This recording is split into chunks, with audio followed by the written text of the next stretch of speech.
जय जिजाऊ, जय शिवराय, जय शंभूराजे. गड किल्ले संवर्धन प्रतिष्ठान महाराष्ट्र राज्य आपल्या समोर सादर करीत आहेत शिवसाम्राज्याचे दिनविशेष.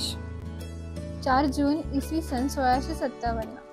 अहमदनगरावर मराठ्यांचा हल्ला. मोगली सैन्य जुन्नरकडे जमा होऊ लागल्याने पाहताच महाराजांनी अहमदनगरावर हल्ला चढवला.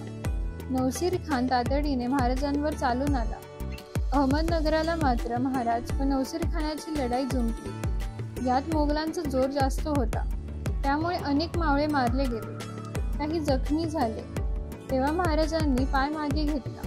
तरीही महाराजांचे मोगलांचे 700 घोडे व काही हत्ती पाडाव करून नेलेच.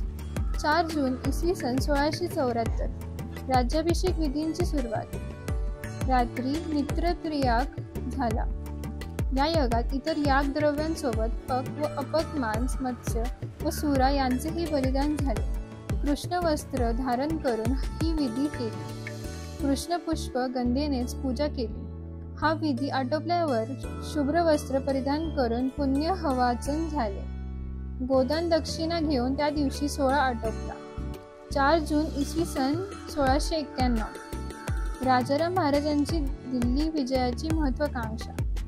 छत्रपती शिवाजी महाराजांनंतर मराठा साम्राज्याच्या नेतृत्वाची जबाबदारी पेलणारे छत्रपती राजाराम महाराज हे केवळ स्वराज्य रक्षणापुरतेच सीमित राहिले नाहीत, तर त्यांनी थेट दिल्ली जिंकण्याच्या दृष्टीने बाळगली होती. औरंगजेबाच्या पराटोकाची स्वारीमुळे संपूर्ण दक्षिण हिंदुस्थान भयभीत असताना राजाराम महाराजांनी शौर्य व निर्धाराने उत्तर भारताकडे लक्ष केंद्रित केल्याचे स्पष्ट दाखले आपल्या संधानामधून मिळाले. 4 जून इसवी सन 1691 रोजी राजाराम महाराजांनी वाजर तमाम राजश्री हनुमंतराव घोरपडे गोसावी आणि राजश्री कृष्णाजी घोरपडे यांना संयुक्तरित्या एक महत्त्वाची सनद दिली.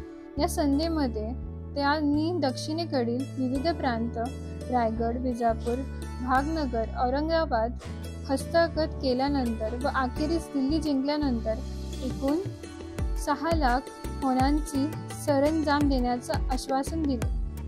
यामध्ये राजश्री हनुमंतराव घोरपडे यांनी रायगड प्रांत 62,500 होन, विजापूर हस्तगत 62,500 होन, भागनगर 62,500 होन, औरंगाबाद 62,500 होन, दिल्ली जिंकल्यानंतर 62,500 होन, एकूण 5 लाख होन.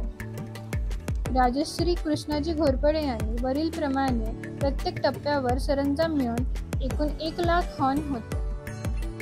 या संधीमधून स्पष्ट दिसून येते की छत्रपती राजाराम महाराजांचे ध्येय केवळ स्वराज्याचे रक्षण नव्हते, तर दिल्लीसारख्या बादशहाची गडाला ललकार देण्याची त्यांनी राजकीय दृष्टीनेच किती प्रभावी होती.